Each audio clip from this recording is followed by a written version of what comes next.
Le damos gracias al Señor por la vida, la salud. Le damos gracias al Señor por cada una de sus bendiciones. Amén. Mi hermano querido, yo le invito a que pueda abrir su Biblia en el Evangelio de Lucas. Evangelio de Lucas.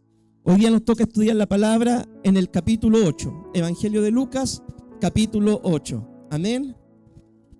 Amén. Nos está visitando nuestra hermana, ¿cierto? Bueno, nosotros tenemos una costumbre. ¿Cómo le decimos nosotros? Bienvenida en el nombre del Señor. Que Dios le bendiga mucho, mi hermana querida. Siéntase bendecida, ¿cierto? Entre nosotros. Sea muy bienvenida en nuestra casita de oración. Amén. Para nosotros una alegría tenerla acá. También nos está visitando una vecina, ¿cierto? Igual le decimos bienvenida en el nombre del Señor. Que Dios le bendiga muchísimo. Bien, mi hermano. Lucas capítulo 8 dice así la palabra del Señor. Aconteció después que Jesús iba por todas las ciudades y aldeas predicando y anunciando el evangelio del reino de Dios, y los 12 con él, y algunas mujeres que habían sido sanadas de espíritus malos y de enfermedades, María, que se llamaba Magdalena, de la que habían salido 7 demonios, Juana, mujer de Chuza, intendente de Herodes, y Susana y otras muchas que le servían con sus bienes. Amén. Vamos a ir leyendo la palabra y la vamos a ir explicando. ¿Qué es lo que nos relata la palabra en estos primeros versículos? Dice la palabra de que Jesús se encontraba predicando el evangelio junto con sus discípulos, ¿ya? Bueno, el Señor esos 3 años y medio que duró su ministerio, el Señor se dedicó totalmente a lo que era el trabajo del ministerio, a la obra de discipular, a la obra de evangelizar, a la obra de ir a los lugares de necesidad. El Señor no trabajó de forma bivocacional, ya, sino que se entregó por entero, ¿cierto?, a la obra del ministerio. Y dice la palabra de que el Señor durante su ministerio sanó a muchas personas, hizo milagros, sanó leprosos, sanó enfermos, resucitó muertos. El Señor hizo muchos milagros. Y algo, mis queridos hermanos, que nosotros debemos notar como principio es que el Señor nunca cobró por un milagro. El Señor nunca dijo: yo voy a poner las manos y ustedes me tienen que dar un dinero a cambio. O el Señor nunca dijo: yo voy a ir a predicar a tal ciudad, pero ustedes me tienen que recoger una ofrenda para mí. El Señor, ¿cierto?, de hecho nos enseña en su palabra y nos dice: lo que ustedes recibieron de gracia, deben darlo también de gracia. Y dentro de toda esa gente que el Señor ministró, que el Señor ayudó, que el Señor sanó a un grupo de mujeres. Y dentro de estas mujeres había mujeres, por ejemplo, esposas de personas muy importantes en la época, como dice acá la palabra, Juana, mujer de Chuza, intendente de Herodes. Eran mujeres que tenían recursos económicos. Y estas mujeres, mis queridos hermanos, al recibir el milagro, ¿cierto?, una sanidad, una liberación, al recibir una ayuda, ellas voluntariamente, dice la palabra, de sus recursos que ellas tenían, ¿cierto?, le ofrendaban al Señor para poder sostener el ministerio del Señor, ¿ya? Entonces, mis queridos hermanos, el principio es el siguiente: un corazón agradecido con Dios es un corazón dadivoso, ¿ya? Un corazón agradecido con Dios es un corazón que sostiene la obra. Hoy en día, lamentablemente, muchos cristianos, ¿cierto?, cuestionan el tema de dar la ofrenda, dar el diezmo, dar la primicia. De hecho, justo estamos empezando el mes de enero, tocó la palabra acá, porque nosotros vamos predicando de forma secuencial, pero tocó justo la palabra, ¿cierto?, ahora en el mes de enero este capítulo. Y una de las cosas que yo veo en las redes sociales es que se levantan muchos cristianos, ¿cierto?, hablando por redes sociales diciendo: ya no hay que ofrendar, no hay que diezmar, no hay que dar primicia, eso era del antiguo pacto, no hay que dar nada, ¿cierto? Ellos quieren muchas veces, ¿cierto?, no sustentar la obra, no sustentar el ministerio de la iglesia, pero muchas veces quieren que la iglesia siempre esté presente para ellos. Muchas veces ellos esperan, por ejemplo, de que el pastor o el ministro siempre esté para disposición de ellos, pero ellos nunca están dispuestos a sustentar a los ministerios. Y nosotros, mi hermano, la palabra de Dios nos enseña de que nosotros debemos ser generosos, debemos ser dadivosos, debemos sostener la obra. Ahora, ¿cómo debemos sostener la obra? La Biblia dice: cada uno dé como propuso en su corazón, no con tristeza, ¿cierto?, no diciendo: hoy tengo que dar esto por obligación, o voy a dar esto pero me duele mucho, sino que dar con alegría, dar de forma voluntaria, dar con un corazón generoso, porque ese es el dador que Dios bendice, el dador alegre, generoso y voluntario. Y usted me dirá: pastor, ¿y el Señor se fija en lo que uno da para la obra? Sí, el Señor se fija. Y el Señor no es deudor de nadie. El Señor, por ejemplo, desde el Antiguo Testamento se fijó de que entre Caín y Abel, el que ofreció la mejor ofrenda fue Abel, porque Abel preparó lo mejor y lo dio de corazón para el Señor. El Señor, por ejemplo, se fija en esos detalles. Dice en una oportunidad que el Señor estaba en el templo y veía como cada uno daba de lo que le sobraba, pero había una viuda pobre que echó 2 blancas. Y el Señor no miró la cantidad en sí, sino que miró el corazón de la persona que daba. Porque ella podía dar de lo que tenía. Ya, y ella lo que tenía eran 2 blancas. Pongámosle que eran 500 pesos lo que ella dio. Y el Señor no se fijó en la cantidad, sino se fijó en el corazón. Porque muchas veces nosotros quizás podemos tener recursos, pero hay mezquindad en nosotros y no queremos dar para sustentar la obra. Entonces el primer principio, mi hermano, que yo les quiero transmitir en este año es que Dios bendice la generosidad. Dios bendice a aquellos que sustentan la obra, a aquellos que sustentan el ministerio de la iglesia. Sigamos avanzando. Veamos ahora la parábola del sembrador. 8, versículo 4. Dice: juntándose una gran multitud, y los que estaban de cada ciudad venían a él, y les dijo por parábolas: el sembrador salió a sembrar su semilla, y mientras sembraba, una parte cayó junto al camino y fue hollada, y las aves del cielo la comieron. Otra parte cayó en la piedra, y nacida se secó porque no tenía humedad. Pero otra parte cayó entre espinos, y los espinos que nacieron juntamente con ella la ahogaron. Y otra parte cayó en buena tierra, y nació y llevó fruto a 100 por uno. Hablando estas cosas decía a gran voz: el que tiene oídos para oír, oiga. Y los discípulos le preguntaron diciendo: ¿qué significa esta parábola? Y él les dijo: a vosotros os es dado a conocer los misterios del reino de Dios, pero a los otros por parábolas, para que viendo no vean y oyendo no entiendan. Esta es pues la parábola. La semilla es la palabra de Dios, y los de junto al camino son los que oyen, y luego viene el diablo y quita de su corazón la palabra, para que no crean y se salven. Los de sobre la piedra son los que, habiendo oído, reciben la palabra con gozo, pero estos no tienen raíces, crecen por algún tiempo, y en el tiempo de la prueba se apartan. Los que cayó entre espinos, estos son los que oyen, pero yéndose son ahogados por los afanes y las riquezas y los placeres de la vida, y no llevan fruto. Mas la que cayó en buena tierra, estos son los que, corazón bueno y recto, retienen la palabra oída y dan fruto con perseverancia. A esta parábola se le conoce como la parábola del sembrador, ¿ya?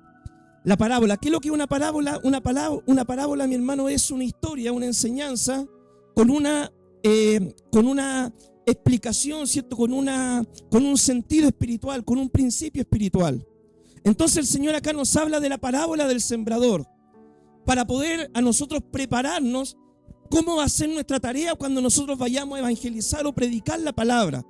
El Señor a nosotros nos dice: mira, cuando tú vayas a predicar, ten en cuenta los siguientes elementos. La semilla es la palabra de Dios. Esto es la semilla, la palabra. El sembrador vas a ser tú, el predicador, el evangelista, el que lleva el mensaje. Ese es el sembrador. Por ejemplo, acá en la historia, ¿quién era el sembrador? Jesús era el sembrador. ¿Ya? La semilla era lo que él estaba enseñando. Y dice: cuando salga el sembrador, cuando salga el predicador a evangelizar, cuando tú salgas a hablar de Dios a la gente, tú te vas a encontrar por lo menos con 4 tipos de personas. Te vas a encontrar, por ejemplo, con las personas que tienen el corazón duro. Te vas a encontrar con personas que aparentemente reciben la palabra, pero no echan raíces espirituales y en el tiempo de la prueba se van a apartar. Te vas a encontrar con personas que aparentemente reciben la palabra, empiezan quizás a venir a la iglesia y todo, pero después los afanes de este mundo, las cosas del mundo, la fiesta, los amigos, las convivencias, cuántas cosas que el mundo ofrece, lo aleja de los caminos del Señor. Y también te vas a encontrar con gente que recibe la palabra, entiende la palabra, cree realmente en Dios y empiezan a dar fruto con perseverancia. Entonces el Señor lo que nos trata de decir a nosotros es: mira, no te desanimes cuando hagas la tarea del ministerio.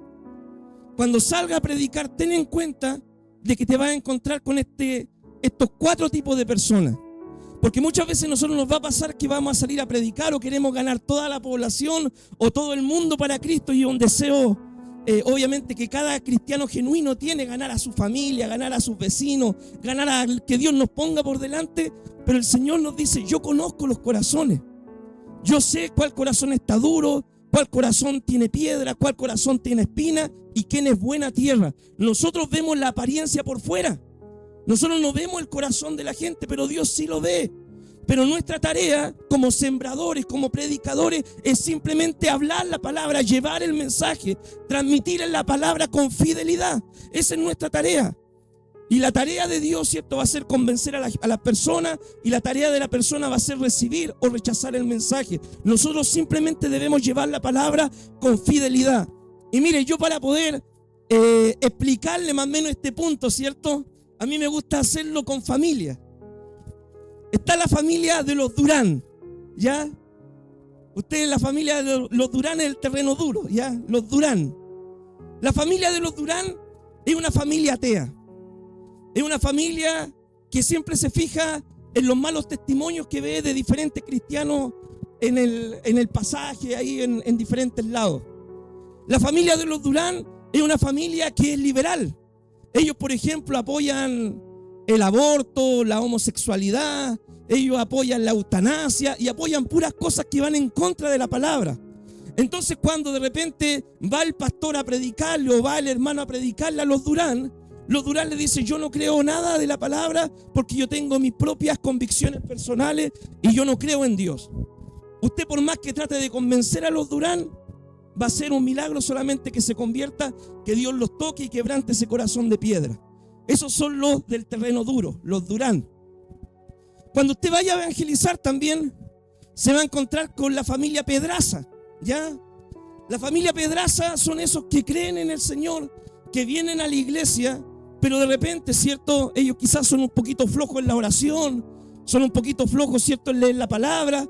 Entonces muchas veces quizás ellos han escuchado un evangelio que Cristo solamente te sana, que Cristo solamente te bendice, o que Cristo simplemente te va a ayudar y va a resolver todos tus problemas, el típico pare de sufrir, ¿cierto? Entonces ellos tienen, como no conocen la palabra, tienen ese concepto del evangelio, ven a Cristo y no vas a tener problemas. Pero a los Pedrazas de repente le empiezan a venir pruebas. De repente se enferma un hijo, de repente, ¿cierto?, al esposo queda sin trabajo. De repente empiezan a haber problemas en el matrimonio y de repente ellos dicen la decisión, ¿saben qué? Mejor yo estaba cuando estaba en el mundo que cuando estaba en la iglesia. Así que ellos deciden irse de la iglesia porque vivían mejor en el mundo que como estaban en la iglesia. Esos son los que creen por un tiempo, pero las pruebas, ¿cierto?, porque no tienen las cosas claras, lo alejan de los caminos del Señor.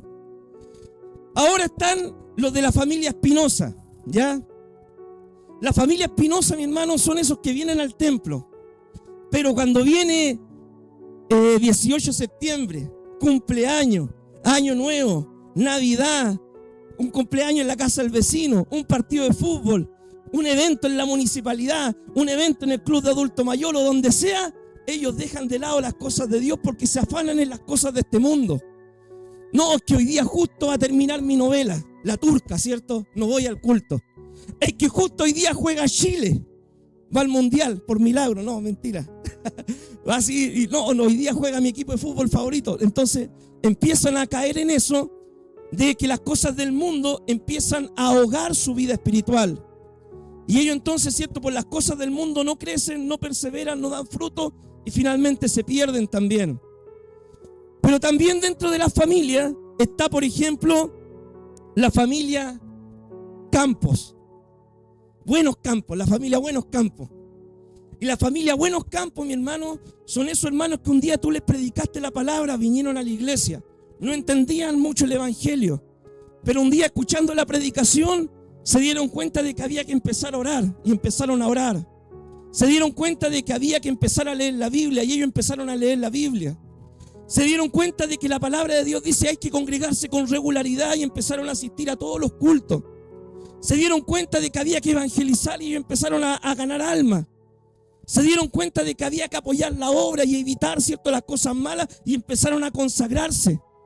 Entonces va pasando el tiempo y la familia, los Buenos Campos, ¿cierto?, empiezan a crecer, a madurar espiritualmente, entienden más el evangelio, se comprometen con la iglesia y después ellos quizás hasta llegan a ser líderes en la iglesia. Así es más o menos la parábola, ¿cierto?, del sembrador. Y ese tipo de terreno nos vamos a encontrar cuando cumplamos la tarea de evangelizar y de compartir el evangelio. Veamos, mi hermano, ahora el versículo 16, capítulo 8, 16, dice: nadie que encienda una luz la cubre con una vasija ni la pone debajo de la cama, sino que la pone en un candelero para que los que entran vean la luz. Porque nada hay oculto que no haya de ser manifestado, ni escondido que no haya de ser conocido y de salir a luz. Mirad pues como oís, porque todo el que tiene se le dará, y todo el que no tiene, aún lo que piensa tener, se le quitará. Amén. Uno de los atributos que tiene el Señor, mi hermano querido, es que Dios es omnisciente y Dios es omnipresente. ¿Qué significa en esta palabra? Que el Señor todo lo conoce y que el Señor está siempre presente en todo lugar. Entonces, mi hermano querido, nosotros, por más que hagamos cosas escondidas o ocultas, sean buenas o sean malas, el Señor las conoce. De repente nosotros podemos ocultarnos cosas entre nosotros, ¿cierto? Una buena obra que uno haga o un pecado que uno cometa. Pero al único que no le podemos ocultar las cosas, y el único que conoce todas las cosas en realidad como son en el fondo, es el Señor. Entonces acá la palabra nos dice: mira, no hay nada oculto que no salga a la luz a su tiempo.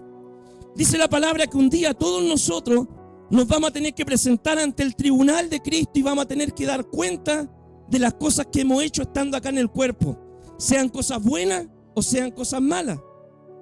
Un día los libros serán abiertos y vamos a tener que dar cuenta nosotros delante del Señor de cómo vivimos el tiempo de vida que Él nos regaló en esta tierra. Y esperemos en Dios, ¿cierto?, de que si estamos haciendo algo malo, nos podamos arrepentir y ordenar para que un día podamos dar buenas cuentas delante del Señor. Y esperemos en el Señor de que un día el Señor, cuando abra los libros, ¿cierto?, y descubra todas las cosas que hicimos, el Señor pueda decir: oye, ¿sabes qué? Mira, este cristiano hizo muchas cosas buenas y la hizo en secreto. Ayudó a mucha gente, bendijo a muchas personas. Y nunca, ¿cierto?, su derecha supo lo que hizo su izquierda, porque lo hacía todo en secreto. De hecho, le comparto algo, ¿cierto? Justo para las votaciones salió un personaje acá en Chile que es muy conocido, ¿cierto?, a nivel nacional, internacional, que siempre ayuda a mucha gente. Entonces la gente decía: oh, esta persona siempre ayuda a mucha gente. Y él decía: sí, yo ayudo a mucha gente, pero también hay muchas cosas que yo hago y que nadie más sabe.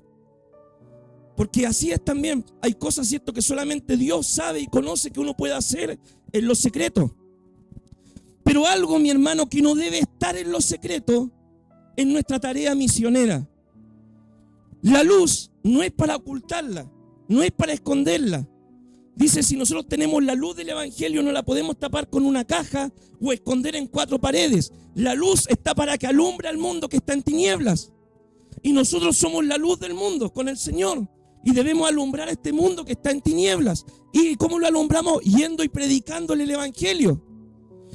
Dios, mi hermano, no quiere que usted sea un agente secreto en su población o en su trabajo o entre sus vecinos. Dios quiere que usted sea un testigo fiel del evangelio y que no se avergüence de dar testimonio de Cristo, ¿ya? Así que no debemos avergonzarnos, ¿cierto?, de poder dar testimonio del Señor. Y si nosotros cumplimos con esta tarea de ser fieles al Señor, en servir al Señor, haciendo bien las cosas, testificando, haciendo buena obra en secreto, ¿sabe lo que va a pasar? Que esto es como un trabajo, ¿ya? Cuando nosotros entramos a un trabajo secular, todos, por ejemplo, entramos en el rango, por así decirlo, más bajo, ¿cierto? Todos, cuando recién llegamos a la iglesia, llegamos como recién convertidos. Nadie llega, ¿cierto?, entra por la puerta y nos dicen: oh, usted va a ser pastor al tiro, subas a predicar, ¿cierto? No es así. Todos empezamos como miembros. Y es lo mismo que en un trabajo secular. Usted llega, pero por ejemplo, en el trabajo secular su jefe le manda a hacer tareas, ¿cierto? Mira, le dice: tú tienes que hacer esto. Y si tú cumples con esas metas, yo te voy a premiar, ¿cierto?, a fin de mes. O le dice: mira, ¿sabes qué? La empresa dispone de estos cursos de capacitación para que tú los hagas, y si tú los llevas a cabo, tú puedes ir creciendo en la empresa. Puedes alcanzar un grado más, otro grado, tu sueldo puede ser incrementado. Y en la iglesia es lo mismo. En la iglesia, ¿cierto? Nosotros no trabajamos por un trabajo, por un salario material, sino trabajamos por una bendición espiritual. Todos llegamos a la iglesia en las mismas condiciones. Y el Señor también tiene acá sus cursos, ¿cierto? Sus capacitaciones para irnos preparando para poder servir mejor al Señor. Cada culto es una capacitación. Cada estudio bíblico es una capacitación. Cada tarea que la iglesia desarrolla, ir a evangelizar, ir a ayudar, ir a predicar, ¿cierto? Es una tarea que nosotros podemos realizar para la obra del Señor. Y acá viene lo importante, mi hermano. Que si nosotros somos fieles en las cosas pequeñas que Dios nos pide hacer, hermano, puedes coordinar, hermano, puedes traer un mensaje, hermano, puedes levantar una oración, hermano, vamos a evangelizar. Si tú eres fiel en eso y te comprometes con eso, Dios promete que Él, ¿cierto?, al que tiene, le dará más. Así que ¿cuánto en este año queremos trabajar más para el Señor? Amén. Yo quiero trabajar más para el Señor. Entonces el Señor me dice, mira, retén lo que tienes, sé fiel en lo que tienes y yo te voy a dar más trabajo en mi obra, en mi viña. Y esa es la misma promesa que Dios nos hace a todos. Que tengamos, ¿cierto?, en nuestra vida no tengamos nada oculto, nada malo oculto. Que en nuestra vida sigamos trabajando en silencio porque Él ve todas las cosas. Que seamos fieles en llevar la luz del Evangelio. Y si somos fieles, la misma palabra dice, mirad pues cómo oís, versículo 18, porque al que tiene se le dará más. Y a todo aquel que no tiene, ¿cierto?, aquel que no puso en práctica la palabra, la voluntad de Dios, aún lo que piensa tener, le será quitado. ¿Ya? Sigamos leyendo, mi hermano. Versículo 19 dice así: entonces su madre y sus hermanos vinieron a él, pero no lo podían llegar hasta él a causa de la multitud. Gracias. Y se le avisó diciendo: tu madre y tus hermanos están afuera y quieren verte. Él entonces respondiendo dijo: mi madre y mis hermanos son los que oyen la palabra de Dios y la hacen. Amén. Acá nosotros vemos de que Cristo seguía enseñando la palabra. Y en un momento dice que vino la familia del Señor. Vino la mamá de Jesús y vino los hermanos del Señor, ¿cierto? A buscar al Señor, a ir a verlo, ¿cierto? Mientras estaba predicando. Y mi hermano querido, mira, la Biblia dice de que Jesús nació por obra y gracia del Espíritu Santo, por un milagro, ¿ya? El Señor nació por un milagro, obra, gracia del Espíritu Santo, ¿cierto? María, el Espíritu Santo engendró a Jesús siendo María virgen. Pero la misma palabra de Dios nos dice de que después que nació Jesús, ¿cierto?, José conoció a su esposa María, ¿cierto?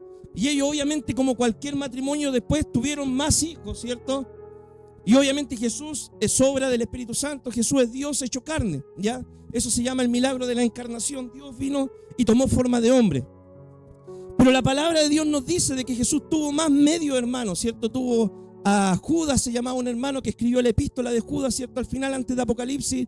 Santiago, otro medio hermano del Señor. Y la Biblia aún nos dice de que Jesús tuvo hermanas, ¿ya? Y dice la palabra de que durante el ministerio de Jesús, muchas veces la familia no creía en el ministerio del Señor, los hermanos. De hecho, si usted ve la Biblia, en 1 Corintios capítulo 15, cuando habla la palabra de que cuando Cristo resucitó, a quienes se le apareció también a Jacobo, ¿cierto?, que era medio hermano del Señor, y él después de la resurrección, él creyó y se entregó al Señor. Pero el punto es el siguiente, mi hermano. ¿A quién considera Jesús realmente su familia? ¿Será, mi hermano, de que Jesús considera a su familia a esa persona cuando usted sale a evangelizar y usted le dice: oye, te invito a la iglesia? No, yo no necesito ir a la iglesia, yo soy una buena persona, yo no le hago mal a nadie. Yo no robo, no miento, no mato a nadie. Con un cigarro así en la mano, ahí, ¿cierto? ¿Será que Jesús lo considera su hijo, su hermano, su familia? ¿Será que cuando nosotros salimos a predicar y la gente dice: yo también soy hijo de Dios, yo creo en Dios, pero yo no necesito a la iglesia, yo vivo a mi manera, yo creo en Dios a mi manera? ¿Será que Jesús o que Dios el Padre los considera sus hijos? Yo la otra vez me encontraba evangelizando, ¿cierto?, a un familiar, ¿ya? Y yo le decía, mira, ¿qué pasa si yo todo lo que te he dicho del evangelio es verdad?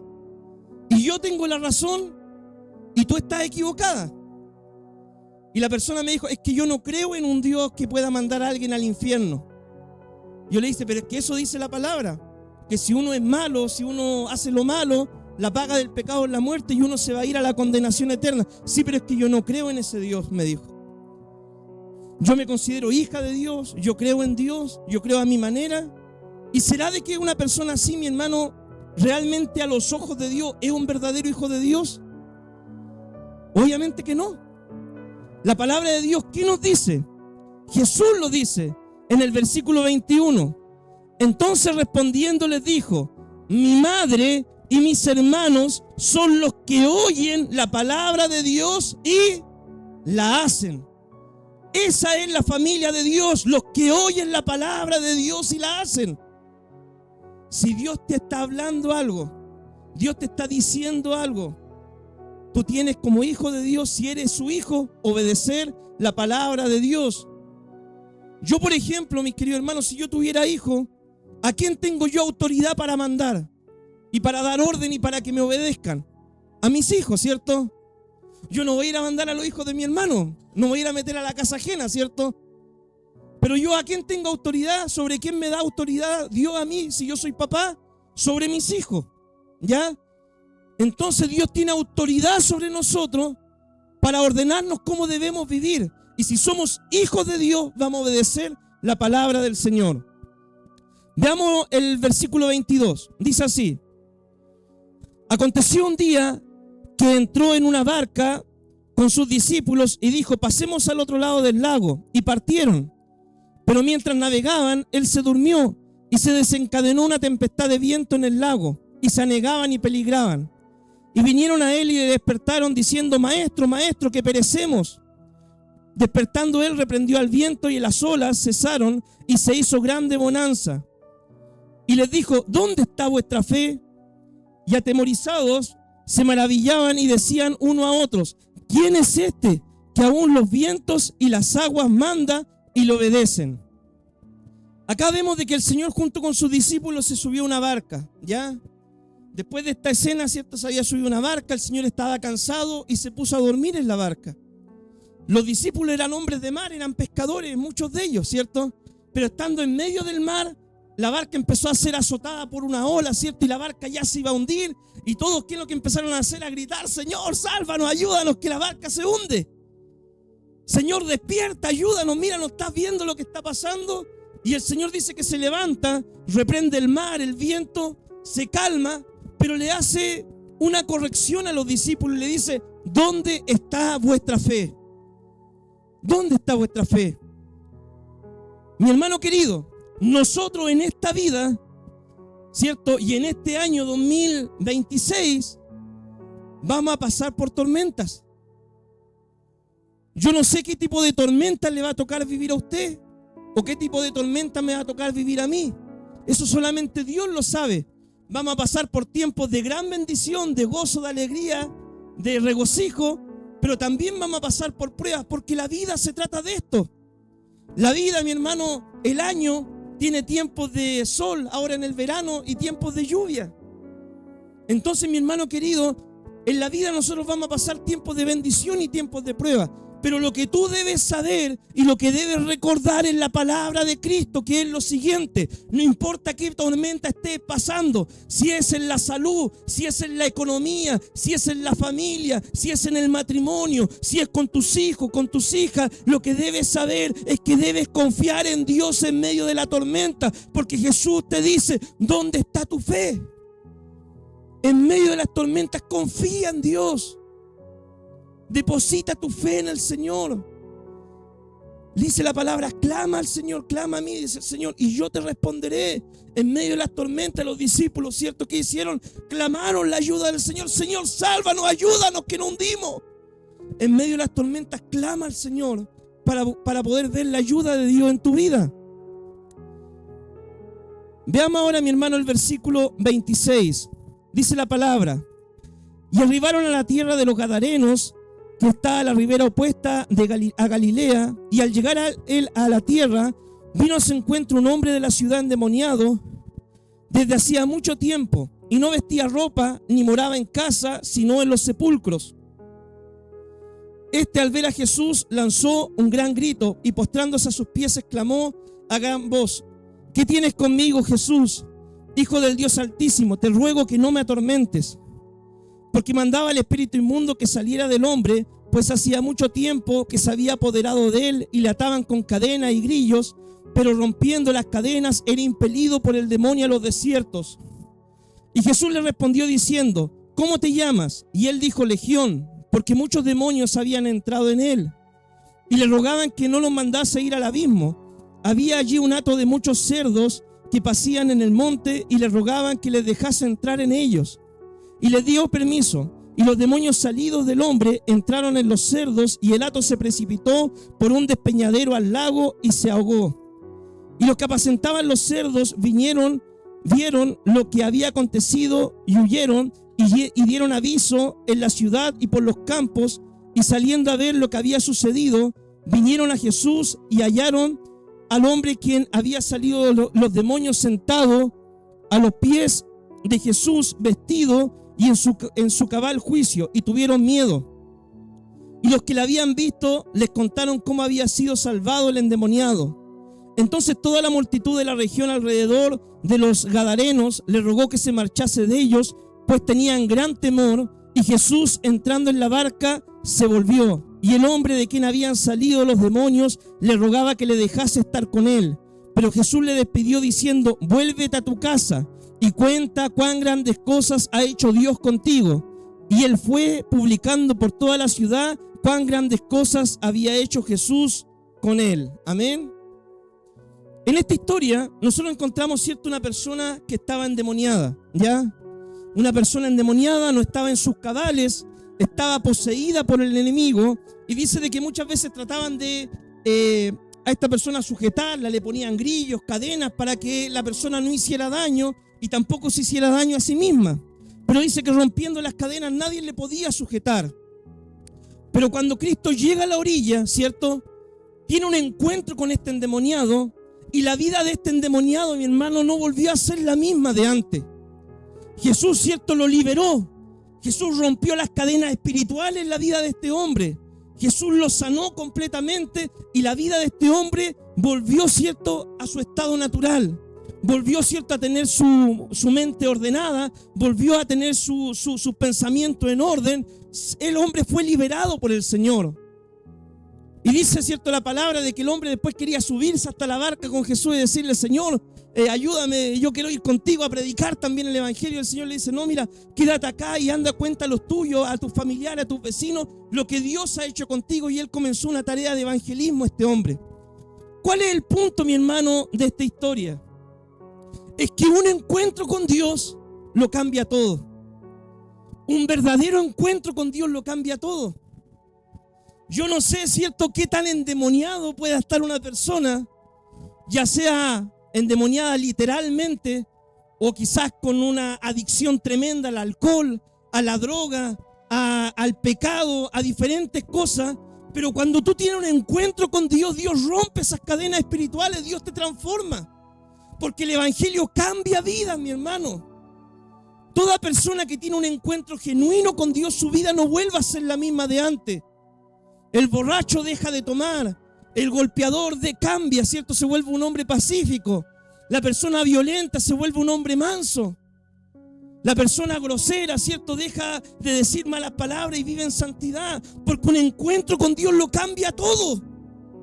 Y nosotros eso debemos procurar, tener un encuentro genuino con Dios, para que Dios cambie nuestra vida. Y cuando eso ocurre, nosotros nos convertimos en testigos de las grandes cosas que Dios ha hecho con nosotros. ¿Por qué le digo esto, mi hermano? Porque es lo que Dios, por ejemplo, hizo con mi vida en su tiempo. El Señor me sacó de donde nada valía, ¿cierto?, de donde el mundo no daba 2 pesos por mí. Me tomó, me rescató, me lavó, me limpió. Y ahora, ¿cierto?, uno, ¿qué es lo que hace? Anuncia al mundo las grandes cosas que Dios hace, que Dios sigue sanando, que Dios sigue libertando, que Dios sigue restaurando, que Dios sigue sanando familias, que Dios sigue transformando al adicto, que Dios sigue quebrantando corazones, que Dios sigue restaurando matrimonios, que Dios sigue salvando a tus hijos. Eso es lo que Dios hace. Y para eso, ¿cierto? Dios nos necesita a nosotros, para poder ir y anunciar las maravillas del Señor. Pero esto solamente lo podemos hacer cuando hemos tenido un encuentro transformador con Dios. Cuando Dios cambió nuestro viejo hombre, nuestros demonios antiguos, y nos hizo nacer de nuevo. Así que, mi hermano querido, si tú quieres ser una persona efectiva en el Evangelio, procura tener ese encuentro transformador con Dios. Que Dios te cambie, hermano, pero desde adentro hacia afuera. Porque en muchos lugares, ¿cierto?, se preocupan del cambio exterior, ¿cierto? Pero lo más importante, desde adentro para afuera, que Dios te cambie y te haga nacer de nuevo y te transforme, para que tú puedas ser un testigo, un evangelista eficaz en las manos del Señor. Vamos a ver la última historia, mi hermano querido. Lucas 8:40 dice: cuando Jesús volvió, le recibió la multitud con gozo, porque todos le esperaban. Entonces vino un varón llamado Jairo, que era principal de la sinagoga, y postrándose a los pies de Jesús le rogaba que entrase en su casa, porque tenía una hija única, como de 12 años, que se estaba muriendo. Y mientras iba, la multitud le oprimía. Pero una mujer que padecía de flujo de sangre desde hacía 12 años y que había gastado en médicos todo cuanto tenía y por ninguno había podido ser curada, se le acercó por detrás y tocó el borde de su manto, y al instante se detuvo el flujo de su sangre. Entonces Jesús dijo: ¿quién es el que me ha tocado? Y negando todos, dijo Pedro y los que con él estaban: Maestro, la multitud te aprieta y oprime, y dices: ¿quién me ha tocado? Pero Jesús dijo: alguien me ha tocado, porque he conocido que ha salido poder de mí. Entonces, cuando la mujer vio que no había quedado oculta, vino temblando y postrándose a sus pies le declaró delante de todo el pueblo por qué causa la había tocado y cómo al instante había sido sanada. Y él le dijo: hija, tu fe te ha salvado, ve en paz. Estaba aún hablando cuando vino uno de la casa del principal de la sinagoga a decirle: tu hija ha muerto, no molestes más al maestro. Y oyéndolo Jesús le respondió: no temas, cree solamente. Y entrando en la casa no dejó entrar a nadie consigo sino a Pedro, Jacobo y Juan, y al padre y a la madre de la niña, y lloraban todos y hacían lamentación por ella. Pero él dijo: no lloréis, no está muerta, sino duerme. Y se burlaban de él, sabiendo que estaba muerta. Mas él, tomando de la mano, clamó diciendo: muchacha, levántate. Y entonces su espíritu volvió inmediatamente y se levantó. Y él mandó que se le diese de comer. Y sus padres estaban atónitos, porque Jesús les mandó que a nadie dijese lo que había sucedido. Amén. En esta historia, mi hermano, nosotros tenemos dos historias en una. Dice de que el Señor, después de libertar al endemoniado, siguió anunciando el evangelio, siguió predicando, y en un momento el principal de la sinagoga, un hombre, cierto, de los judíos, vino a los pies de Jesús. Él dijo: Señor, por favor, ven a mi casa. Tengo una hija de 12 años que es pequeña. Está quizás, Señor, empezando a vivir su vida. Es mi única hija, Señor, y mira, se está muriendo, pero yo he visto, me han dicho lo que tú has hecho, Señor, que has sanado enfermos, has resucitado muertos, has limpiado leprosos. Señor, por favor, ven a mi casa a sanar a mi hija. Y dice que postrándose le rogaba al Señor. El Señor dijo: sí, yo voy. Pero mientras iba el Señor, había también una mujer que llevaba 12 años llevando una enfermedad en su cuerpo. Yo no sé quién ha tenido que vivir una enfermedad por largo tiempo. Quizás tomar remedios de hace años, ¿cierto? Llevar un tratamiento médico hace años. Hay muchas personas que dicen: estoy aburrido de tomar pastillas, estoy aburrido de tomar remedios. Esta mujer llevaba 12 años teniendo un flujo de sangre en su cuerpo. Algo que la hacía ceremonialmente inmunda, impura, que la dejaba apartada, ¿cierto?, del pueblo de Israel. Pero esta mujer, cuando oyó hablar de Jesús, que Jesús estaba sanando, libertando, ella dijo: si yo toco el borde del manto del Señor, voy a ser sanada. Entonces, mientras Jesús iba a sanar a una niña de 12 años, esta mujer que llevaba 12 años sufriendo, fue donde Jesús y tocó el borde de su manto. Ella dijo: si tan solo tocara el manto, voy a ser sana. Y tocó ese manto y dice que se sanó de inmediato. Jesús sintió que salió poder de él, porque la mujer lo tocó con fe. Entonces el Señor pregunta y le dice: mujer, Tu fe te ha salvado, ve en paz. Cuando el Señor llega, ¿cierto?, a la casa de Jairo, pone las manos sobre la hija y la niña revive, ¿cierto?, resucita. Ocurre un milagro allí. Hoy en día, mi hermano, cuando pasemos por diferentes situaciones, una enfermedad, un problema, estamos quizás con un familiar que está a punto de partir de este escenario de la vida. Nosotros, ¿a quién debemos recurrir en esos momentos? Al Señor. ¿Y cómo recurrimos al Señor, mi hermano? Por medio de nuestra oración. Mira, yo no te puedo asegurar de que Dios siempre, ¿cierto?, en este tiempo vaya a hacer un milagro o no, porque eso depende de la soberanía y del plan del Señor. Pero nuestra tarea es creer. Nuestra tarea cuando hay una persona enferma es orar por fe, orar con fe que Dios haga una sanidad. Y el resultado se lo dejamos al Señor. Y mira, mi hermano, si hay alguien que está agonizando por una enfermedad o a punto de partir por una enfermedad, lo primero que nosotros debemos tratar de hacer es que esa persona conozca a Jesucristo como su Señor y Salvador. Para ya sea que si se sana, pueda ser un verdadero creyente, o si es que parte, pueda partir para estar con el Señor por una eternidad. Pero siempre, mi hermano, ¿cierto?, nosotros debemos recurrir al Señor en todas estas situaciones. Bien, en el día de hoy, resumiendo el capítulo, ¿cierto?, bastante extenso el capítulo, ¿sí o no? Hay 7 principios, mi hermano, que enseñamos el día de hoy. Y estos son: el primero es que debemos honrar al Señor, ¿cierto?, con nuestros bienes de forma generosa y voluntaria, ¿ya? El segundo es que debemos ser buena tierra y debemos recibir la palabra con humildad para poder ponerla por obra y dar fruto. El tercero es que el obrero fiel que trabaja y hace las cosas bien en secreto y con fidelidad, Dios un día lo va a recompensar en público. El cuarto principio es que la verdadera familia de Dios son los que oyen la palabra y obedecen la palabra del Señor. El quinto principio es que en medio de las tormentas, mi hermano, de la vida, Dios te pide que tú confíes y que tengas fe. El sexto principio es que un encuentro con el Señor puede cambiar al demonio más grande, ¿ya? Un encuentro con Dios puede cambiar la vida de una persona. Y el séptimo principio es que en medio de los problemas, las situaciones que tú puedas estar viviendo, siempre recurras a Dios por medio de la oración y la palabra. Amén. Así que, mi hermano, esto es la enseñanza del capítulo 8 del Evangelio de Lucas. Amén. Vamos a orar al Señor para entregar este tiempo de enseñanza. Amén. Padre, te damos gracias, Dios, por este tiempo. Ayúdanos, Dios mío, a que todo lo que hablamos, Señor, el día de hoy, una semilla, Señor, pueda quedar grabada en nuestra mente, en nuestro corazón, para que dé fruto con perseverancia y podamos, Dios mío, ver, Señor, resultado el día de mañana. Ayúdanos a tomar nuestra porción, Señor. Se trataron diferentes temas el día de hoy, amado Dios, y en todo tú nos das un principio, una enseñanza para nuestra vida. Ayúdanos, Señor, a tomar nuestra porción, a ponerla por obra, a poder recibir esta semilla, Señor, atesorarla, Dios mío, y dar fruto con perseverancia. Señor, te damos gracias por la enseñanza de tu palabra, en el nombre poderoso de Jesús. Amén y amén.